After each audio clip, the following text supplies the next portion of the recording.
In my last video, I made this gorgeous maple and walnut cutting board to replace this old beat-up one that we've been using for years. But now I've got a bit of a conundrum, because we haven't used this cutting board since Christmas. I've yet to put a knife to it. Still using this old beat-up, cut-up, marked-up one from ages ago. So now I'm thinking, why don't we just take the old one and rebuild it? That's what I'm going to do. So I'm going to head back over to Paul's, but wait a minute, have you checked the price of gas lately? Driving would be crazy. I think I'll try something else. I was talking to my wife, and she's been watching a lot of Outlander. She seems to think if I head over to the graveyard and look for this dead Scottish guy named Thomas Fye, Thomas can apparently take me over to Paul's, so just got to be patient. Thomas, take me over to Paul's as quickly as you can. Well, it looks like this express pass takes us up over the graveyard, up above the trees, over to the woods, down into the forest. Now we say hi to Paul. Hi.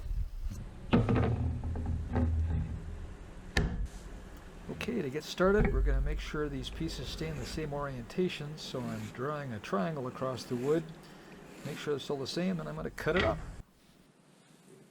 When I cut up the board, I lost some material due to the width of the blade, and because I had to take the warp out of some of these pieces. So we made up for that by adding some more maple. That's the light colored pieces of wood at either side. Got to get the pieces of wood oriented so that I can glue them. We add a little glue.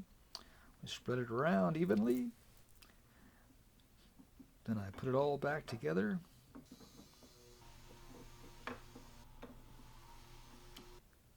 One clamp, two clamps, three clamps, four. And then I'll set it to the side to dry overnight.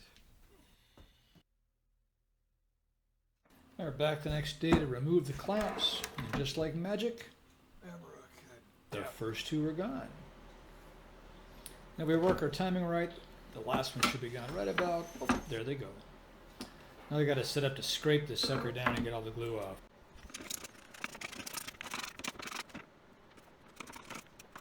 A few passes through the drum sander to take out all the deep cut marks. Then over to the disc sander to take off the rough edges. Then I put a 1/4 inch roundover bit in the router, and I'm going around all the edges. Nice smooth roundover finish.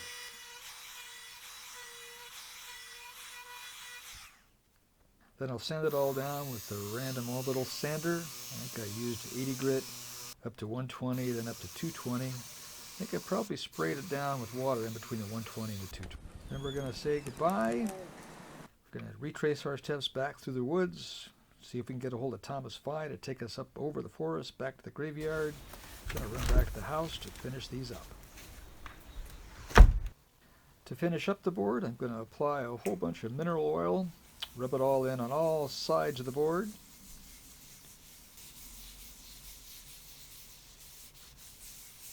Then I usually apply a little bit of beeswax and rub it in for a nice shiny finish.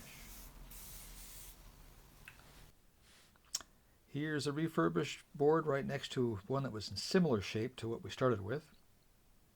So for comparison purposes, I put these boards side by each. The new board I built at Christmas is about 1.5 inches, 1 5/8 deep, whereas this one I just fixed was about 3/4 inch. We lost maybe 1/8 inch.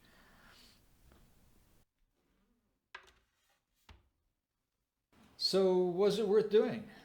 Well, I don't know. I guess it depends upon how much you value your time, but if you got access to a chop saw and a table saw and a jointer and a thickness planer and a big industrial drum sander and a router and an orbital sander, yeah, sure, go for it.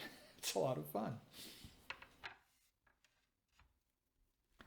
One additional comment, I didn't show the process of cutting up the cutting board on the table saw. And that's because I'm really not very good at using it, and the table saw is one dangerous piece of equipment, and I really didn't want to show the mistakes I made. The other reason is because the camera is sitting on a tripod right beside the table saw, so wait for it. This is what happens when we start up. Didn't think the footage was worth showing. Next time.